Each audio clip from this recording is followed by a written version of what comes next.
Assalamualaikum dan selamat sejahtera. Apa khabar semua? Hari ini kita akan sambung dengan perbincangan soalan sumatif untuk bab 1 Biodiversity. Baiklah, untuk soalan pertama, awak diminta untuk menyelesaikan teka silang kata di bawah dengan jawapan yang betul. Okey, soalan pertama. Kepelbagaian organisma hidup sama ada haiwan, tumbuhan atau mikroorganisma dikenali sebagai semua ni, kepelbagaian organisma. Semua sekali, kalau hidup bersama, kita kenali dia sebagai biodiversity. Okey. Soalan kedua, ikan bernafas melalui easy. Soalan senang, insang. I-N-S-A-N-G, insang. Soalan C, apa ialah organisma yang mempunyai suhu badan yang berubah-ubah mengikut suhu kesedaran? Ni kumpulan macam ikan, reptilia. Okay. Mereka tak boleh nak kawal suhu badan mereka dan suhu badan mereka berubah mengikut tempat yang mereka duduk. Okay, so jawapan dia bermula dengan huruf P. Ingat lagi tak apa? Okay, jawapannya ialah poi, kilo,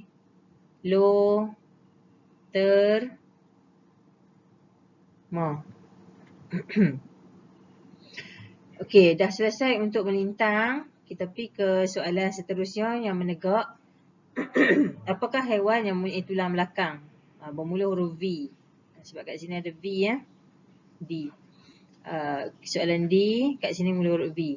So yang ada tulang belakang kita panggil vertebrata. Apa ialah contoh haiwan reptilia? Reptilia ni jenis-jenis cicak, buaya, bewok. Okay. Apa contoh haiwan reptilia? Okay. So haiwan reptilia kat sini dia bagi contoh iguana. Okay, F, kekunci apa digunakan oleh ahli-ahli biologi untuk mengenal pasti dan mengelaskan organisma-organisma secara sistematik. So, namanya adalah kekunci dikotomi. Okey. Siap. Okey, jom soalan nombor 2, muka surat 18. Tandakan betul pada pernyataan yang betul dan salah pada pernyataan yang salah. Biodiversity adalah kepelbagaian organisma hidup dan bukan hidup. So, bukan hidup tak termasuk dalam biodiversity. So, jawapannya salah. Biodiversity sangat penting untuk kesinambungan hidup. Kesinambungan tu maksudnya teruslah. Bukannya lepas kita mati nanti bumi kita kiamat. Kesinambungan hidup maksudnya ada lagi. Selepas kita ni ada lagi cucu cicit kita nak sambung kehidupan kita. So, penting biodiversity ni untuk kesinambungan hidup. So, pernyataan tersebut adalah benar. Selain bagi tujuan pengelasan benda hidup, kekunci dikotomi juga boleh digunakan untuk mengelaskan benda bukan hidup. Tak. Dia tak terlibat. Benda bukan hidup. Selain bagi tujuan pengelasan benda hidup, kekunci dikotomi juga boleh digunakan untuk mengelaskan benda bukan hidup. Betul. Masih di muka surat 18. Soalan nombor 3, Liana dan beberapa orang rakannya telah menangkap 5 jenis haiwan berikut semasa membuat aktiviti persampilan di sebuah hutan. Okey, 3 pasang kaki. Okey, dia jumpa ni semut. Kerengga ke semut tau ni. Lepas tu pepatung, 3 pasang kaki. Kemudian ladybird, 3 pasang kaki. Laba-laba, 4 pasang kaki. Dan lipan, lebih daripada 4 pasang kaki. Okey, untuk soalan ini dia nak kita lengkapkan kekunci dikotomi yang berikut berdasarkan ciri-ciri fizikal. Okey, maksud ciri fizikal adalah ciri yang kita boleh nampak. Okey, clear kita nampak benda tu, ada kaki, ada sayap ke. Okey. So kita start dengan kumpulan yang pertama iaitu kumpulan 3 pasang kaki. Siapa yang kumpulan 3 pasang kaki? Jom kita tengok kat sini. Yang 3 pasang kaki ni semut. Lagi Pepatung. Ladybird. Okay, so dia ada P, Q, R lah. So dia dalam grup PQR tu ada 2 kumpulan pula. Ada yang ada sayap, ada yang tak ada sayap. Kerangga tak ada sayap. Pepatung dengan ladybird ada sayap. So kita bagi kepada 2 kumpulan. Bersayap, lawan dia tidak bersayap. Okey, di bahagian bawah tu yang tak bersayap tu semut. Yang bersayap nipis dan rapuh. Kenapa dia letak contoh tidak bersayap tu semut sini? Oh, bawah sekali baru kita letak contoh. Bersayap tu pula kita letak, boleh dibahagikan kepada 2 kumpulan lagi ya. Satu sayap dia tebal, iaitu ladybird tu. Okey, kumbang yang cantik ni.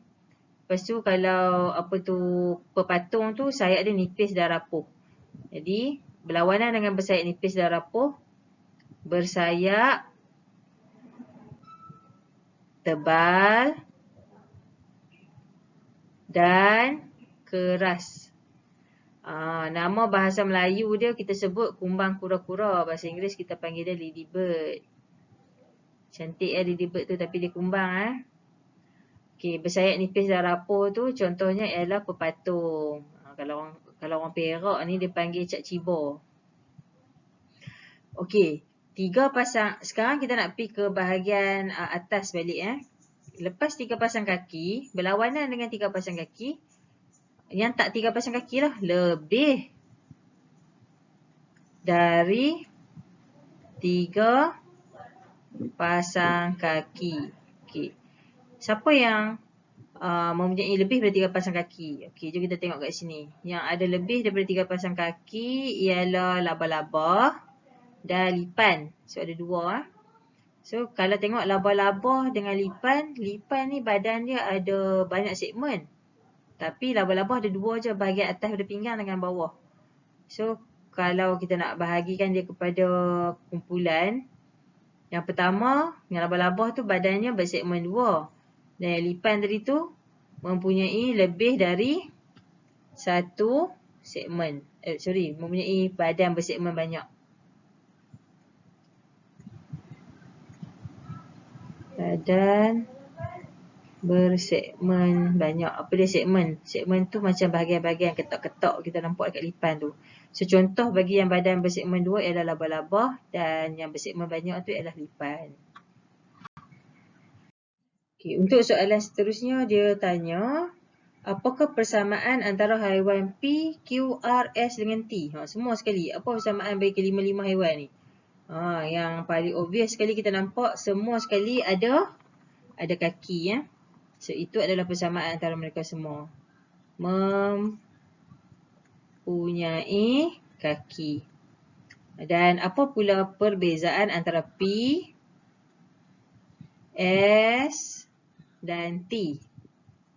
Okey, kalau kita perasan semut, laba-laba dengan lipan. Perbezaannya ialah P ada 3 pasang kaki, S ada 4 pasang kaki dan T pula ada banyak kaki. Itu saja perbezaan dia. So dari segi bilangan perbezaan mereka ialah dari segi bilangan jumlah pasang kaki. Di mana P ada 3 pasang, S ada 4 pasang dan T ada banyak pasang kaki. Okey.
Tahu kan ni pokok apa? Ni jagung.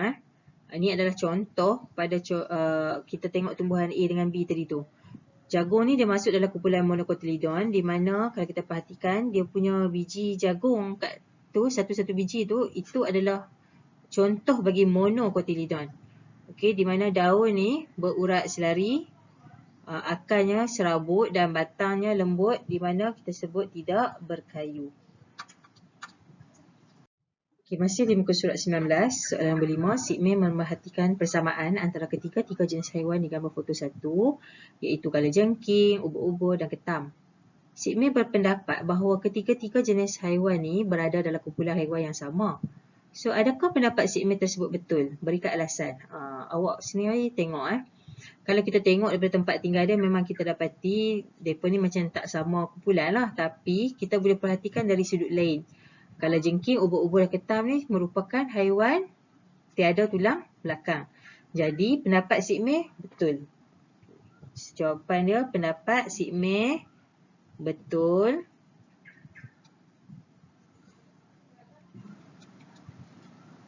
Kenapa? Kena bagi alasan lah. Sebab nanti kalau masa exam, kalau dia bagi 3 markah kat kita, kena sebut alasan. Sebut kenapa awak kata pendapat dia betul. Kerana ketiga-tiga haiwan tersebut berada dalam kumpulan apa tak ada tulang belakang? Kumpulan invertebrata. Elok-elok. I-N-V-E-R-T-E-B-R-A-T-A. Invertebrata. Senarakan perbezaan antara haiwan-haiwan di gambar foto 2 bina satu kekunci dikotomi. Okey, kita tengok perbezaan dulu. Yang pertama, perbezaannya dari segi badan bersegmen ataupun badan tanpa segmen. Dan seterusnya adalah dari segi ada kaki ataupun tanpa kaki. Okey, untuk kekunci dikotomi, ketiga-tiga haiwan ni datang daripada kumpulan sama, iaitu invertebrata. Tetapi kita boleh bahagikan kepada badan bersegmen dan tanpa segmen. Yang tanpa segmen ni contohnya adalah planaria. Manakala badan yang bersegmen pula kita bagi kepada yang ada kaki dan tanpa kaki. Di bahagian bawah sekali kita letakkan contoh. Okey. Jangan letak contoh kat atas. Last sekali kita boleh tengok contoh tu di bahagian bawah. Katakan kita nak tahu kupu-kupu punya ciri. Kita start dengan naik ke atas. Kupu-kupu ada kaki, berkaki, kemudian dia bersegmen dan dia adalah invertebrata. Ketiga-tiga ni adalah ciri untuk kupu-kupu. Kalau cacing tanah pula kita boleh tengok cacing tanah tak ada kaki, tanpa kaki, badannya bersegmen dan dia adalah invertebrata. Manakala planaria pula badannya bersegmen dan dia merupakan invertebrata. So nak tahu ciri kita start dengan bawah ke atas. Okey. Okay, last sekali kita dah masuk bahagian masteri kebat. Okey, soalan ni agak mencabar.